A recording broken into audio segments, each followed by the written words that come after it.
Hello बच्चों, मैं लखन सैनी राजस्थान सरकार और वेदांता के सीएसआर इनिशिएटिव ई कक्षा में आप सबका स्वागत करता हूं, जिसके टेक्निकल पार्टनर हैं मिशन ज्ञान। बच्चों, आज हम शुरू करेंगे कक्षा 10 की गणित की पाठ्य पुस्तक का अध्याय 6 त्रिभुज। इस अध्याय में बच्चों हम पढ़ने वाले हैं त्रिभुजों के अंतर्गत एक बहुत ही महत्वपूर्ण गुणधर्म, जिसका नाम है त्रिभुजों की समरूपता। त्रिभुजों में समरूपता को समझने के लिए बच्चों हमें पहले समझना होगा कि समरूप आकृतियां क्या होती हैं, समरूपता किसे कहते हैं, और बाद में हम सीख लेंगे कि त्रिभुजों के अंदर समरूपता क्या होती है। हर एक बात को मैं आपको अच्छे से समझाने वाला हूँ, लिखकर बताने वाला हूँ। आपका काम इतना है कि जो भी मैं आपको बताऊँ उसे समझें और लिखें और बाद में दोहराएं। देखिए, अपनी नोटबुक तैयार रखिए, जो भी बातें मैं बताने वाला हूँ उनको लिखेंगे, दोहराएंगे और याद करेंगे। बच्चों, ले लेते हैं हम सबसे पहले समरूप आकृतियों की परिभाषा। किसे कहेंगे समरूप आकृतियां? अंग्रेजी में सिमिलर फिगर्स किसे कहेंगे बच्चों? देखिए, दो या दो से अधिक आकृतियों की बात होगी। सबसे पहले तो ये समझ लीजिए, एक अकेली आकृति के बारे में हम ये प्रश्न नहीं कर सकते कि यह आकृति समरूप है या नहीं। अगर मैं एक आकृति बना दूं इस तरीके की एक आकृति बना देता हूँ, ठीक है, और मैं पूछूं आपसे कि ये किसके सिमिलर है, ये किसके समरूप है, तो आपको एक आवश्यकता होगी दूसरी आकृति की, तब आप देखकर बता पाएंगे कि ये समरूप है या नहीं। एक अकेली आकृति के बारे में ये प्रश्न नहीं किया जा सकता कि ये समरूप है क्या। तो अगर आपसे कोई पूछे कि ये समरूप है क्या, तो आपका प्रश्न होना चाहिए किसके समरूप। अर्थात जब भी हम समरूप या समरूपता की बात करते हैं तो हमारे पास कम से कम दो आकृतियां तो होनी ही चाहिए। किसे कहेंगे समरूप आकृति, उसकी चर्चा करते हैं बच्चों। देखिए, दो आकृतियां परस्पर समरूप आकृतियां कहलाती हैं यदि ये दिखने से आशय है उनके आकार कैसे हैं, दिखावट कैसी है बच्चों, उनकी शेप कैसी है, समान हो किंतु मापने से आशय है उनकी मेजरमेंट, उनकी आमाप, उनकी साइज क्या है। दो शब्द हैं बच्चों, ध्यान से समझना। एक तो है शब्द आकार। आकार का अगर हम अंग्रेजी अनुवाद देखें तो ये है शेप, और हमें समझ में आता है आकार का मतलब वो दिखने में कैसा है। उसकी लंबाई, चौड़ाई, ऊंचाई, गहराई, मोटाई से हमें कोई लेना देना नहीं है। हमें सिर्फ लेना देना है वो दिख कैसा रहा है, उसे कहेंगे किसी वस्तु का आकार। किसी वस्तु के आकार के बारे में अगर हम सोच रहे हैं तो वो दिखता कैसा है ये हमें बताना होता है। अगर हम बात करें उसकी आमाप की, अर्थात उसकी साइज की, तो हमें बताना होगा। अगर हमसे किसी ने पूछा कि इस वस्तु का आमाप क्या है, तो हमें बताना होगी उसकी साइज, अर्थात वो कितना लंबा है, कितना मोटा है, उसका व्यास क्या है ना। इस तरीके की चीज़ें आपको उसके अंदर बतानी होगी। इन दोनों शब्दों में अंतर आपको समझ में आ गया। तो समरूप आकृतियां किसे कहेंगे? जिनके लिए आकार समान हो किंतु आमाप समान होना आवश्यक न हो। अर्थात वे दिखने में एक जैसी हो, नापने में एक जैसी हैं या नहीं, उससे समरूपता का कोई लेना देना नहीं है। समरूप आकृतियां समझ में आ गई आपको? ऐसी दो या दो से अधिक आकृतियां जो दिखने में, अर्थात आकार में, शेप में एक जैसी हो किंतु उनका साइज में, आमाप में एक जैसा होना आवश्यक न हो। जैसा कि आप मुझे देख रहे हैं बच्चों, हो सकता है आप मोबाइल में देख रहे हो, टीवी में देख रहे हो, या अपनी कंप्यूटर स्क्रीन पे देख रहे हो, तो क्या आप सोचते हैं कि मैं उतना ही हूँ जितना आपकी कंप्यूटर स्क्रीन में दिख रहा हूँ? क्या मेरी लंबाई वही है? नहीं ना। लेकिन मेरी आकार वैसा ही है जैसा कि आपको दिख रहा है। अगर आप मुझे वास्तव में देखेंगे और अपने मोबाइल स्क्रीन पे देखेंगे तो पहचान जाएंगे, क्योंकि आकार सेम है, साइज सेम नहीं है। जिस छोटा मोबाइल होगा मैं छोटा दिखूंगा, बड़ी स्क्रीन होगी मैं बड़ा दिखूंगा, है ना। लेकिन साइज अलग अलग हो सकता है, लेकिन मेरा आकार आप देख रहे हैं, मेरी शेप जो आप देख रहे हैं, वो आपको वैसी ही मिलेगी जब आप मुझे ओरिजिनली देखेंगे। ये अंतर होता है समरूप आकृतियों में और सर्वांग सम आकृतियों में। याद कीजिए बच्चों, कक्षा 9 में हमने सर्वांग सम आकृतियों की चर्चा की थी। सर्वांग आकृतियाँ क्या होती हैं?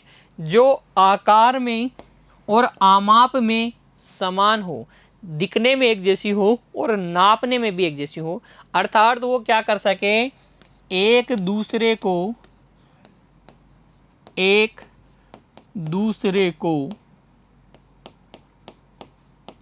पूरी तरह से ढक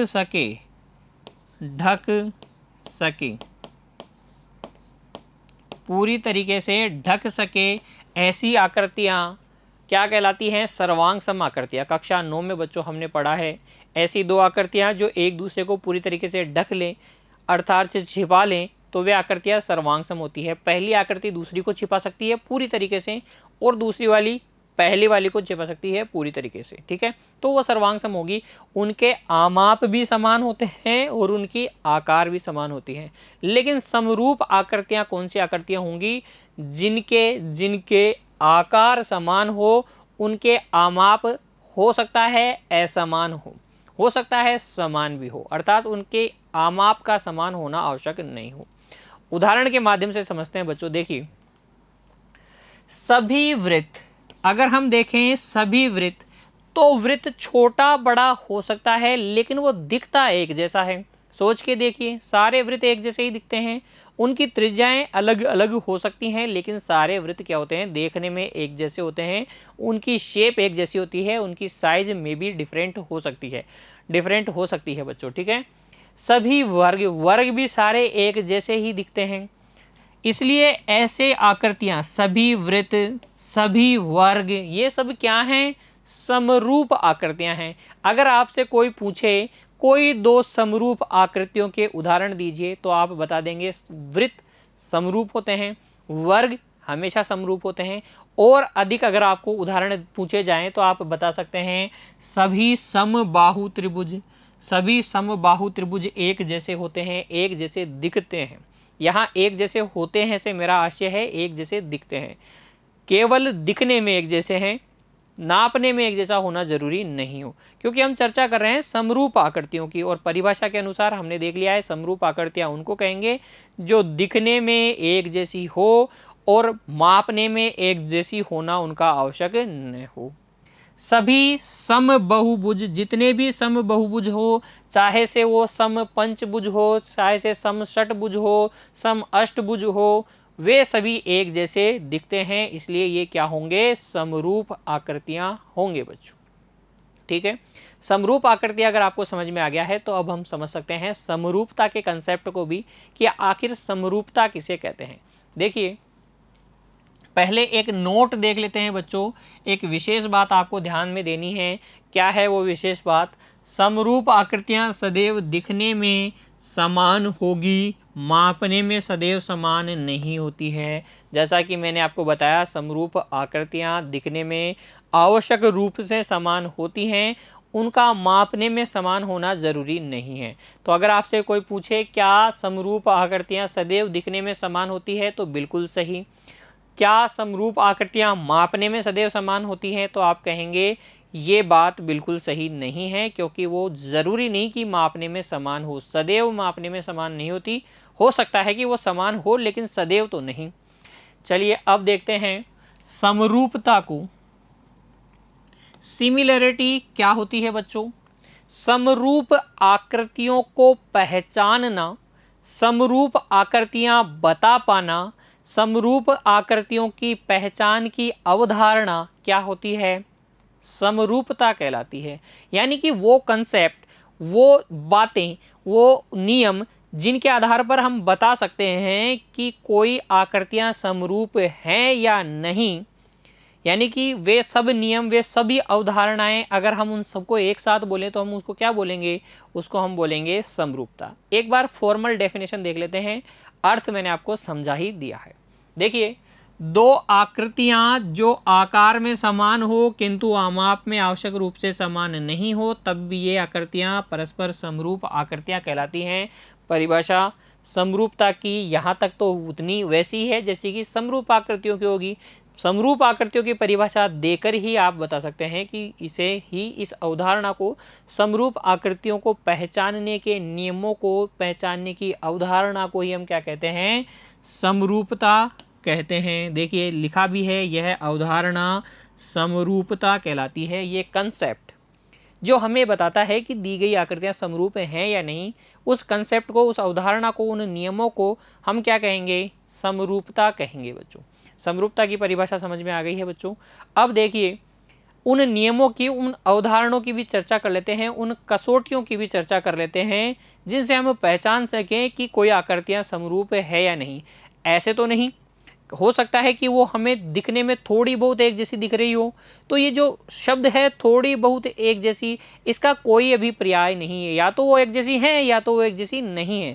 तो ऐसे कौन से नियम हैं, ऐसी कौन सी बातें हैं जिनसे हमें पता चलेगा, हमें हमारा ये कन्फ्यूजन दूर हो जाएगा कि ये थोड़ी सी एक जैसी दिख रही है, थोड़ी सी एक जैसी नहीं दिख रही। ठीक है, तो ये कन्फ्यूजन को मिटाने के लिए कौन से ऐसे नियम हैं, कौन सी वो कसौटियां हैं जिन पर खरा उतरने पर हम कहेंगे कि ये जो फिगर्स हैं, ये जो आकृतियां हैं, समरूप हैं या नहीं है। आइए उनकी चर्चा करते हैं।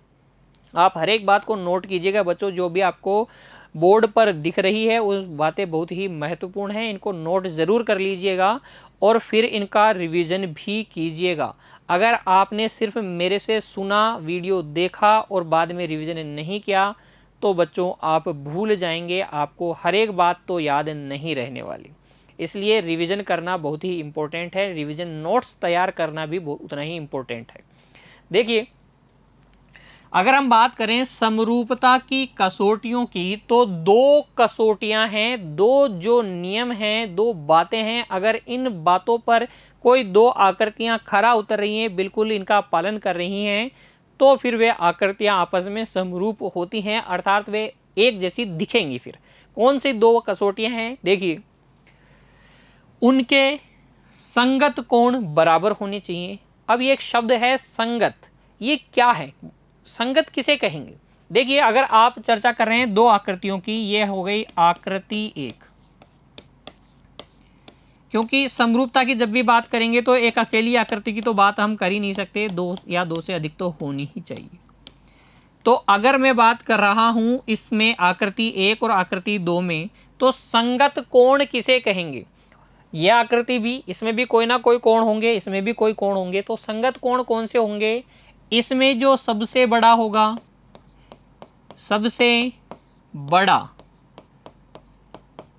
इसमें भी वो ही सबसे बड़ा होना चाहिए।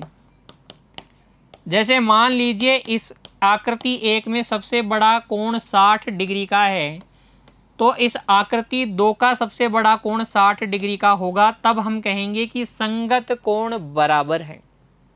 ठीक है, इसमें सबसे बड़ा कोण 120 डिग्री का है और दूसरे में सबसे बड़ा कोण 60 डिग्री का है, तो हम कहेंगे कि संगत कोण बराबर नहीं है। इसके अंदर सबसे छोटा 60 डिग्री का है, इसमें सबसे बड़ा 60 डिग्री का है, तो कोण बराबर जरूर हैं, लेकिन वे संगत नहीं है बच्चों।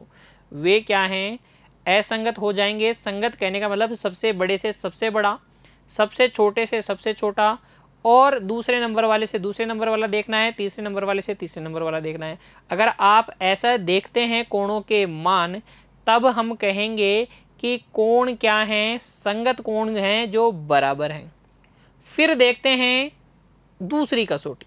जिन दो आकृतियों में समरूपता देखनी है, तो हम पहली कसौटी देख लेंगे कि संगत कोण बराबर होने चाहिए। उसके बाद हमें क्या देखना है, उनकी संगत भुजाएं परस्पर समानुपाती होनी चाहिए। ये परस्पर समानुपाती होना क्या होता है उसको देखते हैं बच्चों। देखिए संगत का अर्थ तो समझ में आ गया, अब संगत भुजाएं बताने की आवश्यकता नहीं है। इस आकृति की सबसे बड़ी भुजा यानी कि इसकी फर्स्ट भुजा और इसकी भी फर्स्ट भुजा, इन दोनों का अनुपात देखना है। इसकी सेकंड नंबर वाली सबसे बड़ी भुजा और इसमें भी सेकंड नंबर वाली सबसे बड़ी भुजा का अनुपात देखना है। और ये अनुपात अगर बराबर आते हैं, इनकी संगत भुजाओं के अनुपात बराबर आते हैं, तो हम कहते हैं कि इन दोनों आकृतियों की संगत भुजाएं परस्पर क्या हैं, समानुपाती हैं। वापस से समझिए बच्चों, संगत भुजाओं का बराबर होना आवश्यक नहीं है, उनके अनुपात बराबर होने चाहिए। जैसे जैसे हम अध्याय में आगे बढ़ेंगे आपको समझ में आने लगेगा कि संगत कोण कैसे देखते हैं, संगत भुजाओं के अनुपात कैसे देखते हैं। यहाँ आपको इतनी बात याद रखनी है कि अगर दो आकृतियों की समरूपता हमें चेक करनी है, अर्थात हमें ये बताना है वो समरूप है या नहीं, तो हम दो बातों पर या दो कसौटियों पर उनको परखेंगे। पहले हम उनके कोण देखेंगे। कौन से कोण देखेंगे? संगत कोण देखेंगे। संगत कोण अगर उनमें बराबर हैं तो फिर हम आगे बढ़ेंगे और उनकी संगत भुजाओं के अनुपात देखेंगे। संगत भुजाओं के अनुपात भी अगर बराबर आते हैं, दोनों नियमों पर अगर वे आकृतियां खरी उतरती हैं, दोनों कसौटियां पूरी करती हैं, दोनों कसौटियों पर खरी उतरती हैं, तो हम बोलेंगे कि जो आकृतियां हैं वे परस्पर क्या हैं? समरूप हैं। ध्यान क्या रखना है आपको? समरूपता के लिए उपरोक्त दोनों प्रतिबंधों का संतुष्ट होना आवश्यक है। ये जो दोनों प्रतिबंध हैं, संगत कोण बराबर होने चाहिए, संगत भुजाओं का अनुपात बराबर होना चाहिए, इन दोनों का संतुष्ट होना आवश्यक है। अर्थात किसी एक प्रतिबंध का संतुष्ट होना पर्याप्त नहीं है। अगर कोई दो आकृतियां ऐसी हैं जिनके संगत कोण तो बराबर हैं, लेकिन उनकी संगत भुजाओं का अनुपात बराबर नहीं है, तो फिर हम उनको समरूप नहीं कहने वाले। समरूपता की दोनों कसौटियों पर उन आकृतियों को खरा उतरना होगा, दोनों प्रतिबंधों को संतुष्ट करना होगा, तभी हम बोलेंगे कि आकृतियां परस्पर समरूप हैं। चलिए अब आगे बढ़ते हैं। देखिए बच्चों, उदाहरण के माध्यम से हम जो कंसेप्ट सीख चुके हैं समरूपता का, उसकी जांच करते हैं कि हमने कितना सीखा। उदाहरण में आपसे पूछा गया है, निम्न आकृतियों के लिए समरूपता की जांच कीजिए। समरूपता की जांच करने का अर्थ है आपको देखकर बताना है कि जो आकृतियां दी गई हैं वे परस्पर समरूप हैं या नहीं हैं। अच्छा, दो आकृतियां परस्पर समरूप कब होती हैं? वो जब दो कसौटियों पर खरा उतरे। दो कसौटियां कौन कौन सी? उनके संगत कोण बराबर होने चाहिए और संगत भुजाओं का अनुपात बराबर होना चाहिए। यहाँ दो आकृतियां आप देख रहे हैं, इन दोनों आकृतियों के लिए पहले देखते हैं संगत कोण। अब समझिएगा कि संगत कोण कैसे देख रहा हूं, यहीं से आपको समझ में आने लगेगा कि संगत कोण क्या है, संगत भुजाओं का अनुपात क्या है। देखिए, दो चतुर्भुज दे रखे हैं, एक तो है पी क्यू आर एस व दूसरा है ए बी सी डी। इन दोनों चतुर्भुजों में अगर हम देखें तो देखिए, इस चतुर्भुज पी क्यू आर एस का सबसे बड़ा कोण कौन सा है? कोण पी 105 डिग्री का। तो यहाँ पर कोण पी 105 डिग्री का है। उधर देखिए, क्या कोई कोण 105 डिग्री का है? बिल्कुल, कोण ए 105 डिग्री का है। तो कोण पी और कोण ए जो सबसे बड़े कोण हैं उनके मान बराबर हैं। यहाँ पर तो संगत कोण बराबर है अभी तक। फिर दूसरे कोण पे आ जाइए, 105 से छोटा 100 डिग्री का कोण, कोण क्यू, ये 100 डिग्री का है। क्या उधर भी कोई कोण 100 डिग्री का है? बिल्कुल, कोण बी। तो कोण क्यू और कोण बी आपस में क्या है? संगत कोण है, जो कि बराबर भी है। अच्छा, फिर उसके बाद में इधर कोण एस है। क्या है? कोण एस कितने डिग्री का? 85 डिग्री का। उधर कोण डी है जो 85 डिग्री का है। फिर इधर कोण आर है, कितने डिग्री का? 70 डिग्री का। और उधर कोण सी है। तो अगर हम देखें बच्चों, इन दोनों आकृतियों में, इसमें और इसमें, दोनों आकृतियों में संगत कोण तो बराबर हैं। इस आकृति का सबसे बड़ा कोण उस आकृति के सबसे बड़े कोण के बराबर है, सबसे छोटे वाला सबसे छोटे वाले के बराबर है, सेकंड नंबर वाले सेकंड नंबर वाले के बराबर है। इस तरीके से संगत कोण तो बराबर हैं, दिख रहा है हमें। अब संगत भुजाओं के अनुपात कैसे देखते हैं? तो मैं ले रहा हूं चतुर्भुज पी क्यू आर एस और ए बी सी डी की भुजाएं। देखो, भुजाएं यहाँ देखो, 4.2 सेंटीमीटर, 3.0 सेंटीमीटर, 5.0 सेंटीमीटर, 4.8 सेंटीमीटर। तो अगर आप ले रहे हैं सबसे बड़ी क्यू आर तो क्यू आर का अनुपात उधर भी सबसे बड़ी के साथ लेना है। उधर सबसे बड़ी कौन सी है? 1.5, 2.5, 2.4, 2.1। तो 2.5 सबसे बड़ी। BC क्यू आर और BC का अनुपात अगर हम देखें तो 5.0 बटे 2.5 अर्थात 2/1। अनुपात क्या आया? 2/1। फिर उसके बाद से 4.8 छोटी है यानी कि SR दूसरे नंबर वाली। उधर दूसरे नंबर वाली कौन सी है? CD है क्या?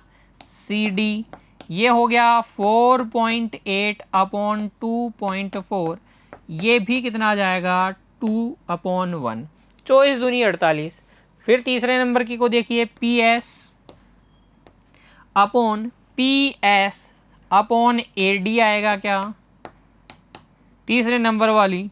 तो यहाँ पर 4.2/2.1। 21 दूनी 42। तो ये भी 2/1 ही आएगा। और बच गई अंत में PQ/AB। ये हो जाएगा आपके पास 3.0/1.5 अर्थात ये भी मिल जाएगा 2/1।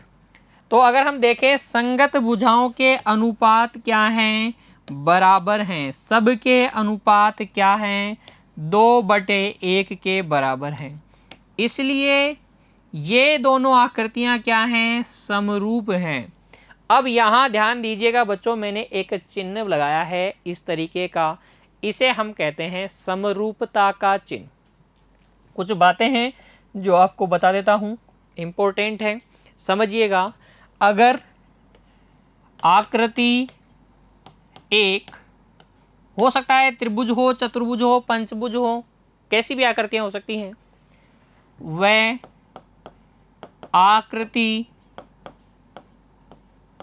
दो परस्पर